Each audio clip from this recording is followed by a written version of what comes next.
तो देखिए हमारे पास एक और जो बहन है वो हाथों में मिठाई लेकर जो है वो अपनी माँ के साथ किस तरीके से मुस्कुरा रहे हैं। और ये जो मुस्कुराहट है, ये मुस्कुराहट आप समझ रहे होंगे, ये मैट्रिक का टॉपर वेरिफिकेशन में आए हैं।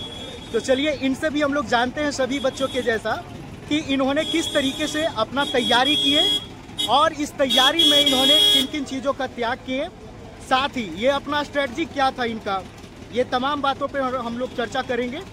सबसे पहले स्वागत है आपको हमारे चैनल में। क्या नाम है आपका? कहाँ से आप आए हैं? गोपालगंज से आए हैं, मतलब इतने दूर से यहाँ पे आए हैं। हाँ जी, तो अब कॉल आएगा तो आना ही पड़ेगा। बिल्कुल बिल्कुल। कब कॉल गया था आपके पास? 24 तारीख को गया था 9 बजे। जब कॉल गया था तो सबसे पहले आप किसको बताए थे? सबसे पहले तो फोन रिसीव मम्मी की थी। अच्छा, मम्मी की थी। हाँ, तो उसके बाद आपको फिर बताए? हाँ, हम भी वहाँ पे पहुँच ही गए। अच्छा, तो कितना खुशी हुआ? बहुत खुशी हुआ, अच्छा लगा। अच्छा लगा। जब यहाँ पे आपको बुलाया गया अंदर में अभी, तो कैसा लग रहा था? मतलब गेट में एंट्री करने से पहले कैसा लग रहा था? डर लग रहा था या फिर कॉन्फिडेंस था? एंट्री के पहले तो सोच रहे थे क्या होगा क्या नहीं, इसी कंफ्यूजन में घुसे। पर अंदर का माहौल बिल्कुल एकदम अच्छा है, इसमें डरने वाली की कोई बात नहीं है। अंदर का सारे टीचर्स जो भी है वो आपको बहुत ज्यादा हेल्प कर रहे हैं, है ना। कहीं भी आपको जाना हो, कुछ भी करना हो तो वो बहुत ज्यादा है। अंदर का माहौल अच्छा है, इसमें डर। सभी विषयों का अपना अपना टीचर होगा? हाँ जी। और सारे विषयों में मतलब सवाल किया जाता है? हाँ, सारे सब्जेक्ट से अलग अलग टीचर हैं जो भी उनके स्पेशलिस्ट हैं। हाँ। आपको एक कोई भी पर्सन मिलेगा जो आपको सभी टीचर्स के पास बारी बारी से लेके जाएंगे और वो आपसे कुछ पूछेंगे। मेनली आपने जो क्वेश्चन बनाए हैं उसमें से आपके सिलेबस से और ऐसे नॉर्मली आपको इंट्रोडक्शन, आपको कुछ नॉर्मल कॉमन चीज़ें पूछी जा सकती है आपकी जुड़ी, जैसे आपकी एम से जुड़ी हुई। कितना घंटे पढ़ाई करते थे? हम हाँ? पढ़ाई का तो मेरा और नहीं था, जब मर्जी तो बैठ गए, पर अप्रॉक्सीमेट तो 9-10 आवर्स। 9 से 10 घंटा। भाई साहब, मतलब आप सोच सकते हैं कि एक 10th का एग्जाम पास करने के लिए बच्ची जो है वो 9 से 10 घंटा पढ़ाई करते थे। तो सोचिए अगर आप लोगों को IAS की तैयारी करवाया जाए तो कितना घंटा पढ़िएगा? पढ़ाई तो करनी पड़ती है, पढ़ाई घंटा तो थोड़े होती है। और सही बात है, पढ़ाई का कोई लिमिटेशन नहीं होता। पढ़ाई जब मूड किया तब पढ़ो, वही हुआ। वरना जो टाइम टेबल से पढ़ने के लिए बैठता वो बस दिखावा करता है। सही बात है कि नहीं?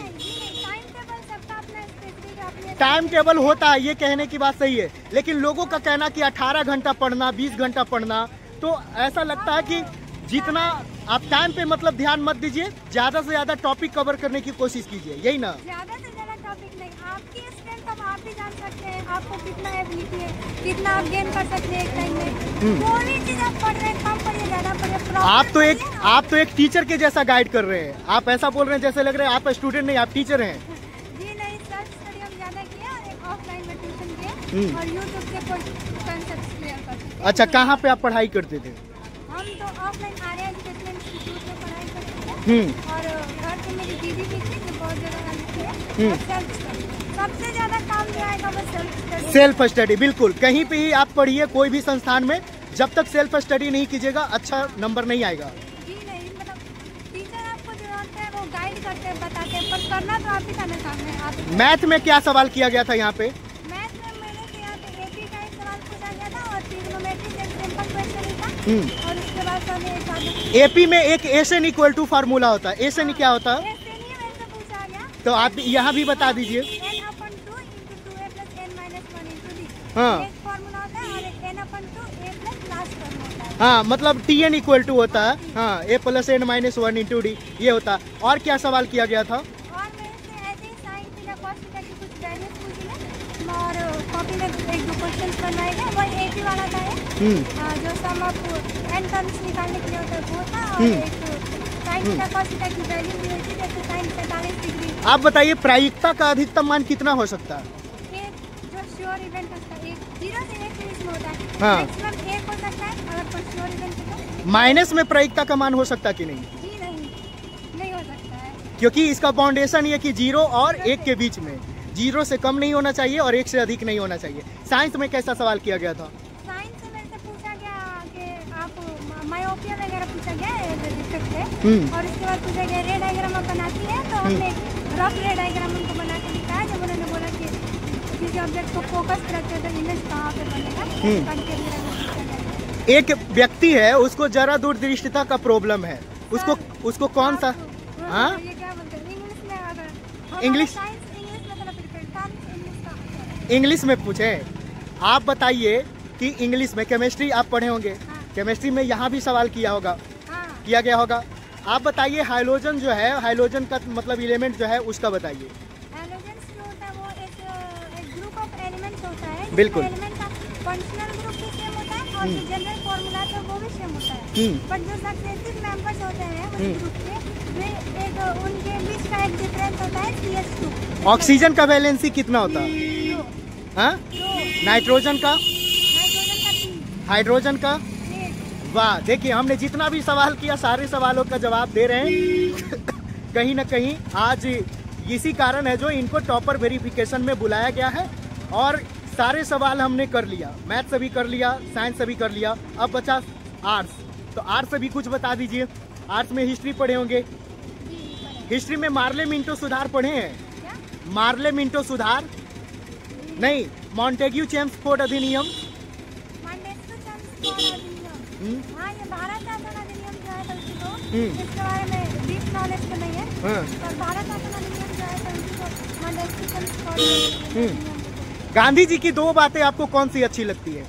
सबसे पहला बात तो जो है वो सत्य अहिंसा के मार्ग पे चलते थे। बिल्कुल। सत्य अहिंसा से कोई भी चीज। सत्य अहिंसा का परिभाषा क्या होता है, मतलब क्या होता है इसका मतलब आप क्या समझते हैं? सत्य अहिंसा का मतलब क्या होता है? सत्य का मतलब होता है आप सच्चाई करें, अहिंसा का मतलब मारपीट। मारपीट नहीं कर, हाँ। मारपीट से मतलब किसी भी चीज में आप बदला लेने की भावना में आप नहीं रही। हाँ बिल्कुल, हिंसा नहीं करना। चलिए बहुत बहुत कॉन्ग्रेचुलेसन आपको, ये आपने हमारे पास इतना कीमती वक्त दिया।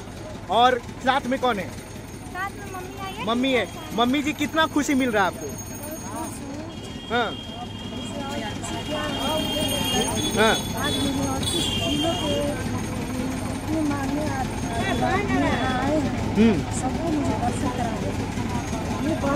आपको विश्वास था कि हमारी बेटी टॉप करेगी? अभी तो मुझे अब इतना विश्वास नहीं था कि गाँव से है, हाँ लेकिन उनके जो सर हैं गाँव, बिल्कुल। वो उनको बहुत अच्छे लेवल पे किए और उन्हीं के देन है कि